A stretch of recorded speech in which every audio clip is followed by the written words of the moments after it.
Hello friends, welcome to pebbles. அனைவருக்கும் இனிய ரமலான் நல்வாழ்த்துக்கள். நான் இன்றைக்கி செய்ய போகிறது மட்டன் பிரியாணி, அதாவது ரம்ஜான் ஸ்பெஷல் தான். அதாவது ஃபஸ்ட்டு நம்ம மட்டனை மசாலா எல்லாத்தையுமே ஆட் பண்ணிவிட்டு அதை ஒரு 1 hour நல்லா ஊற வச்சுட்டு 3 விசில் விட்டு எடுத்துட்டேன். அதுக்கப்புறம் அரிசியும் நம்ம தனியாக ஊற வைக்கணும். அதுக்கப்புறம் வெங்காயம் தக்காளி போட்டு ஆட் பண்ணிவிட்டு நம்ம செய்ய போகிறோம். வாங்க எப்படி செய்கிறதுன்னு பார்க்கலாம். ஃபஸ்ட்டு நம்ம மட்டன் பிரியாணிக்கு அரிசி எடுத்துக்கலாம். இது 100 grams. 1 2 3 1/2 கப் எடுத்துக்கலாம். நம்ம இந்த கப்பில் 3.5 கப் எடுத்துருக்குறோம், அதாவது 350 கிராம் எடுத்துருக்கோம். ஃபஸ்ட்டு இதையே நம்ம அரை மணி நேரம் ஊற வச்சுக்கலாம். நம்ம இன்றைக்கி மட்டன் பிரியாணி செய்ய போகிறோம். இதுக்கு தாளிக்கிறதுக்கு நம்மளுக்கு எப்போவுமே ஈஸியாக இருக்கிற மாதிரி இந்த மாதிரி ஒரு கண்டெய்னர் இருந்துச்சுன்னா, அதாவது ஒரு பொருள் போட்டு வைக்கிறதுக்கு இருந்ததுன்னா ஈஸியாக எடுத்து நம்ம பிரியாணி செய்யலாம். இதுக்கு தாளிக்கிறதுக்கு என்னென்னா பட்டை, லவங்கம், ஏலக்காய், நட்சத்திர மொக்கு, பிரிஞ்சி இலை, இதுதான் நம்ம பிரியாணிக்கு தாளிக்க போகிறோம். அடுத்தது மசாலா என்னங்கிறத சொல்கிறேன். இது பிரியாணிக்கு போடக்கூடிய மசாலா, அதாவது மிளகாய்த்தூள், மஞ்சள் தூள், பிரியாணி மசாலா, கரம் மசாலா, காஷ்மீரி சில்லி பவுடர், தனியாத்தூள், இது சீரகத்தூள். சீரகத்தூள் நம்ம தேவைன்னா ஆட் பண்ணிக்கலாம், அப்படி இல்லைனா வேண்டியதில்லை. இப்போ இந்த மசாலா போட்டு நம்ம மிக்ஸ் பண்ணி வைக்க போகிறோம். அதாவது ஒரு மினிமம் ஒரு 1 hour இந்த மட்டன் கூட ஊறணும். அதுக்கப்புறம் நம்ம ஒரு விசில் விட்டு எடுத்துக்கலாம். நான் என்னென்ன மசாலா போட போகிறேங்கிறத நீங்கள் அப்படியே பார்த்துக்கோங்க. இந்த மட்டன் கூட அது மட்டும் இல்லாமல் இப்போ பார்த்திங்கன்னா 1 கைப்பிடி புதினா, 1 கைப்பிடி கொத்தமல்லி, இஞ்சி பூண்டு பேஸ்ட் 1 டேபிள் ஸ்பூன், லெமன், தேவையான அளவு தயிர், மட்டன் பரட்டி வைக்க போகிறோம். எப்படின்னு பார்க்கலாம். இதுக்கு 350 grams ரைஸுக்கு நான் 350 grams மட்டன் எடுத்துருக்கிறேன். இது கூட நம்ம கொத்தமல்லி, புதினா, இஞ்சி பூண்டு, லெமன். இதில் அரை லெமனில் நான் பாதி பிழிஞ்சிருக்கேன். நம்ம லாஸ்ட்டில் கொஞ்சம் பிழிஞ்சிக்கலாம். இப்போ மசாலா ஆட் பண்ண போகிறோம். மஞ்சள் தூள் 1/2 டீஸ்பூன், மிளகாய்த்தூள் 1 டீஸ்பூன், பிரியாணி மசாலா, காஷ்மீரி மிளகாய்த்தூள் 1/2 டீஸ்பூன், கரம் மசாலா 1/2 டீஸ்பூன், தனியாத்தூள் 1 டீஸ்பூன், சீரகத்தூள் 1/4 டீஸ்பூன். ஃபஸ்ட்டு நம்ம இது நல்லா மிக்ஸ் பண்ணிக்கலாம். தயிர் போட்டுக்கலாம். இது மினிமம் 1 hour நல்லா ஊறணும். அதுக்கப்புறம் நம்ம பிரியாணி தாளிச்சுக்கலாம். இப்போ நம்ம குக்கர் வச்சுட்டோம். இதில் 3 டேபிள் ஸ்பூன் அளவுக்கு எண்ணெய் விட்டுக்கலாம், ரீஃபைண்ட் ஆயில். இது 1 hour ஆயிருக்கு ஊறி, அதாவது 3 டேபிள் ஸ்பூன் எண்ணெய் விட்டுருக்கோம். இது கூட போட்டு நல்லா வேக வச்சுட்டு 3 விசில் விட்டு எடுத்துக்கலாம். எண்ணெய் காஞ்சிருச்சு, ஆட் பண்ணிக்கலாம். ஒரு 1/2 டம்ளர் அளவுக்கு தண்ணி விட்டு இந்த மட்டனில் போட்டுக்கலாம்.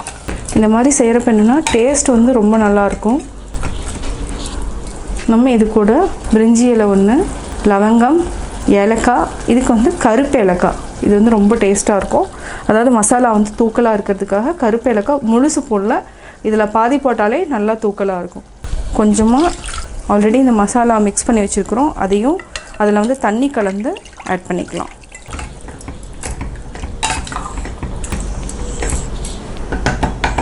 இது 3rd ஸ்டெப். தேவையான அளவு உப்பு ஆட் பண்ணிக்கலாம். கல் உப்பு தான் போடுறேன். ஆட் பண்ணிவிட்டு மூடி வச்சுக்கலாம். நம்ம பிரியாணி தாளிக்கிறதுக்கு 2 பிரிஞ்சி இலை, 2 பட்டை, நட்சத்திர மொக்கு, 6 லவங்கம், 3 ஏலக்காய், இது கருப்பு ஏலக்காய், 1 லவங்கம், 1 ஏலக்காய். இது நம்ம சாதம் வேகிறப்பவே நம்ம இந்த 4ஐயும் ஆட் பண்ணிக்கலாம். இதுக்கு வெங்காயம், தக்காளி, பச்சை மிளகாய் எவ்வளோன்னு சொல்கிறேன். இதுக்கு 3 பெரிய வெங்காயம் எடுத்துருக்கிறேன், நீளவாக்கில் கட் பண்ணியிருக்கேன். தக்காளி 2 பொடி பொடியாக கட் பண்ணியிருக்கேன். இதுக்கு 3 அல்லது 4 பச்சை மிளகாய். உங்களுக்கு காரம் ஜாஸ்தி வேணும்னா நீங்கள் 4 பச்சை மிளகாய் ஆட் பண்ணிக்கலாம். நான் 3 ஆட் பண்ணிக்கிறேன். ஏன்னா மிளகாத்தூள் நம்ம ஜாஸ்தி ஆட் பண்ணுறதுனால 3 இருந்தாலே போதும். இது கூட நம்ம புதினா மட்டும்தான் போட போகிறோம். 1 கைப்பிடி அளவுக்கு புதினா போட்டுக்கலாம். இஞ்சி பூண்டு பேஸ்ட்டு 3 டேபிள் ஸ்பூன்.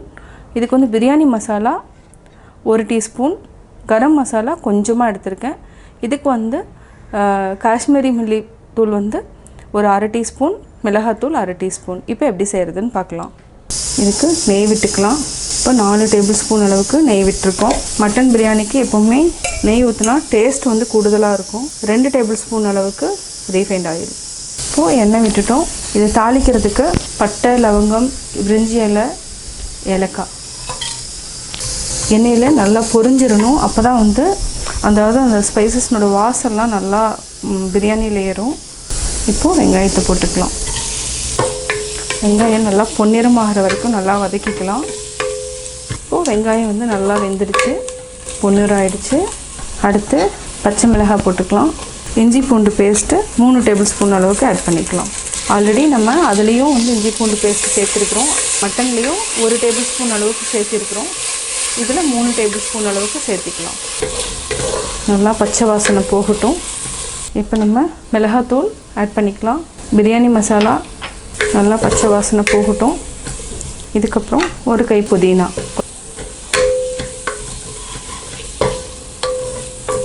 இது ஒரு 2 நிமிஷம் வரைக்கும் நல்லா வேகட்டும். அதாவது என்ன, பச்சை வாசனை போயிடணும், நல்லா வெங்காயம் எல்லாம் சுருங்கிடணும். மசாலானோட பச்சை வாசனை போனதுக்கப்புறம் நம்ம தக்காளி ஆட் பண்ணிக்கலாம். சிம்மில் வச்சுட்டு நல்லா வதக்குங்க. இது நல்லா வதங்கி எண்ணெய் மேலே வர டைமுக்கு நம்ம ஆல்ரெடி வேக வச்சு எடுத்து வச்சுருக்கிற மட்டனையும் இந்த மசாலா எல்லாத்தையும் இது கூட மிக்ஸ் பண்ணிக்கலாம். ஒரு 2 நிமிஷம் வரைக்கும் நல்லா வேகட்டும். தக்காளி நல்லா வதங்கிடுச்சு, எண்ணெயும் நல்லா மேலே வர ஆரம்பிச்சிருச்சு. இப்போது ஆல்ரெடி வேக வச்சுருக்கிற மட்டன் நம்ம ஊற்றிக்கலாம்.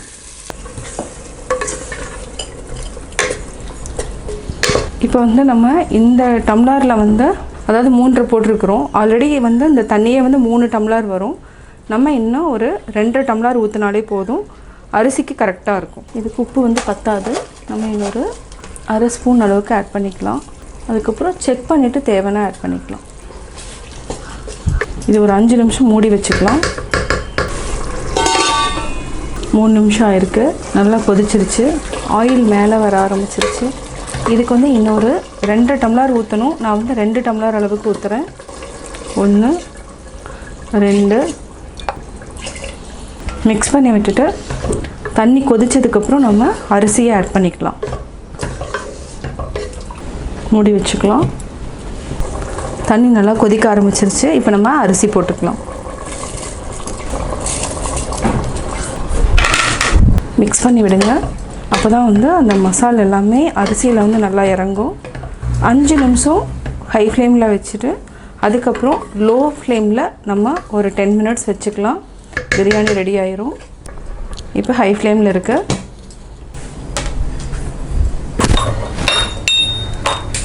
இப்போ நம்ம தோசைக்கல் வச்சுக்கலாம்.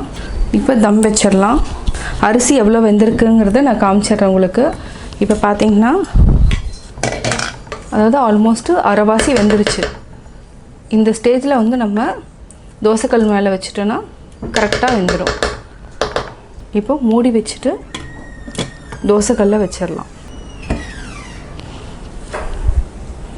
இது வந்து சிம்மில் வச்சுட்டு நீங்கள் நான் எவ்வளோ நிமிஷம் ஆகுதுன்னு சொல்கிறேன், அதை வந்து நீங்கள் நோட் பண்ணிக்கோங்க. நான் வந்து 20 மினிட்ஸ் வந்து கரெக்டாக தம் வச்சுருக்கேன். இப்போ பார்க்கலாம். இப்போ பார்த்திங்கன்னா நல்லா அரிசியும் வெந்திருக்கு.